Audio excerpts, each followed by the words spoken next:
Hey guys, welcome to our first tutorial for the online portion of our class. Today we're going to be going over Toon Boom Storyboard Pro. I'm going to be introducing the program in this video. I'm going to show you how to import audio, and I'm going to show you how to make scenes and draw and add new panels, things of that nature. Okay, let's get after it. Gonna be fun. Alright, so I have double clicked on the icon. This window pops up, okay? Project name, I don't know, posing tutorial. Be shocked at how incredible I am at typing. Okay, 1080p, 24 frames per second, sounds good. Create project. Okay, so this is what opens up in Toon Boom Storyboard Pro. You'll see I have a big stage here, which is similar in layout. The whole thing's similar in layout to Harmony, okay? So you have a stage view here, you have a lot of your tools and thingamabobbers over here, and then down in this section you have your timeline and your thumbnails, okay? So the main areas we're going to be working on is on the timeline, in the stage view, and we're going to want to keep the tools color open, and then this is all your different swatches and pens, okay? So pretty much this setup is most of the things you're going to need in Storyboard Pro. Okay, first thing you're going to want to do in this assignment, we're selecting one of these 11-second clips and we're going to be importing it into our scene, okay? And then we're going to storyboard to it. Or if we're using Maya, we'll be importing the characters and the audio and doing the same thing. Let's just talk about Storyboard Pro, though. That's why we're here today. So, what I gotta do is I gotta go into my timeline and I got to find the audio layers. When you go in your timeline, you'll see the top part of the bar is the numbers, okay? So, 0 seconds, 48 seconds, a minute, 36 seconds. There's this layer here called camera, and there's a plus. This is just for camera moves, okay? So we'll screw around with that in the coming weeks, probably not today. Storyboard, this is your actual panels. You can see here, these are the panels of my drawing. If I go past that, there's no bounding box in the camera. Here, there's the bounding box. That's what the scene's going to actually look like inside that black square. Down here, this is the animated layers section, so layers animated, pluses for keyframes. We're not going to be screwing with that today either. And then below that is A1. There's a volume thingamabobber right on the left. That's how you know it's audio, okay? Click on this guy, right click, import sound clip.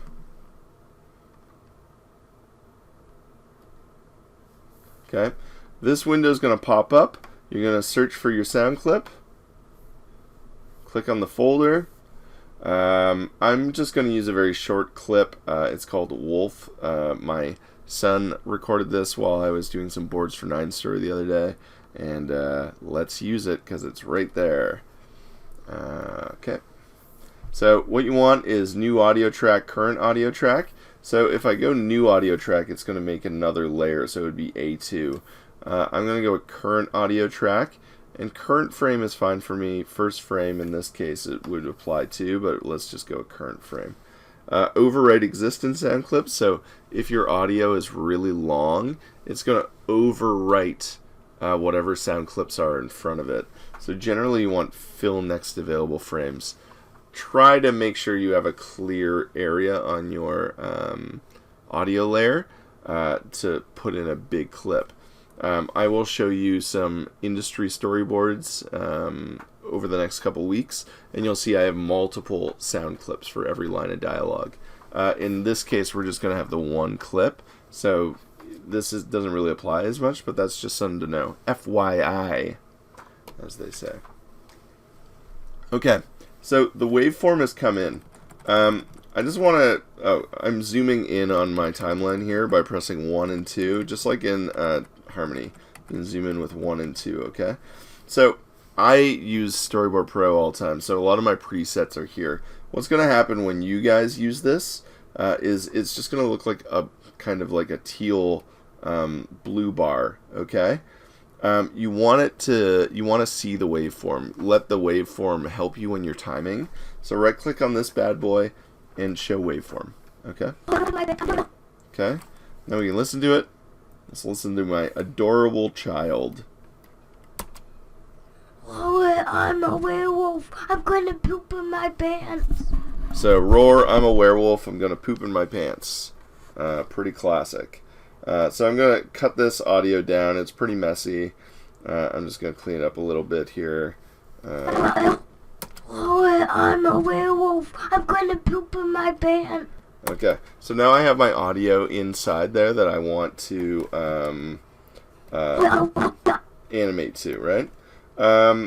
We don't necessarily need to listen to it all the time. I can turn it off by just clicking there, and now when I scrub through, it's not going to be on.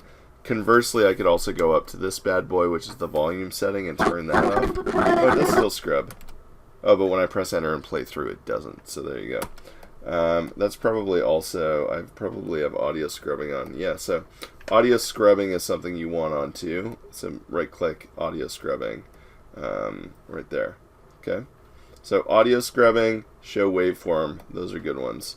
When you're in the studio, you will want to show sound clip names too, just because you're going to be juggling a lot of sound clips.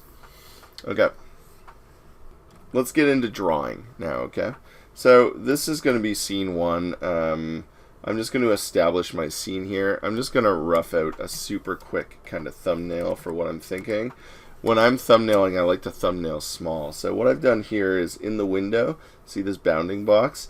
It makes it hard to tell what you're looking at exactly. So I'm going to turn on this bounding box, and it shows just the 1080p definition, okay?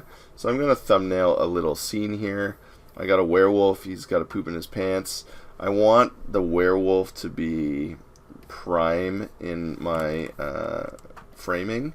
So maybe it'll be here, and the werewolf will be in the hot spots of the camera. So the rules of thirds when you're thinking about that stuff. So maybe something like that. Rawr, I'm a werewolf. I'm going to poop in my pants. He's got a tail. And then just for some color, let's put in like a graveyard or something like that. Like, you know, something cool like that. You know, Mother Mary or all that religious iconography.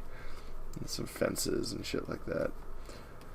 Ooh, spooky, scary. Boys becoming men. Men becoming wolves.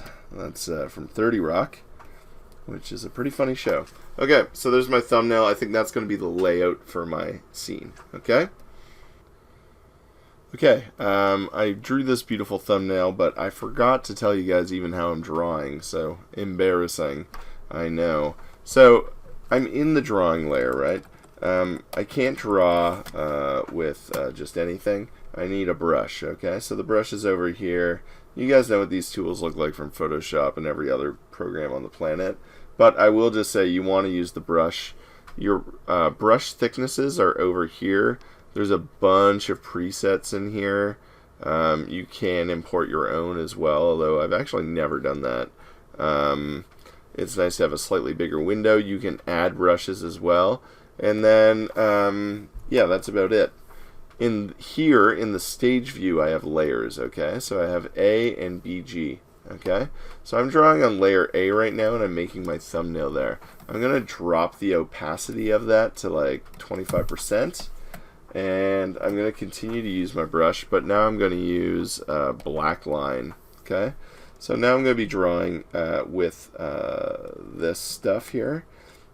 Okay, so first thing I want to do is I just want to draw my background a little bit. I'm just going to rough this out super quickly. So don't think that this is no Mona Lisa. For your guys' purposes for the assignments, I will be looking for a nice drawing. I'm going to be looking for nice characters. Strong posing is mainly what I'm after. I don't really care that you have like the best background on the planet. Something serviceable. A color card is fine if you are very background challenged. But, you know, you guys all did some perspective assignments for me. Throw in something, you know, nothing crazy. Just throw in something in there and give your character somewhere to act, okay? But you do definitely, guys, thumbnail this thing out, because if you thumbnail it out, you're going to come up with a lot of fun stuff.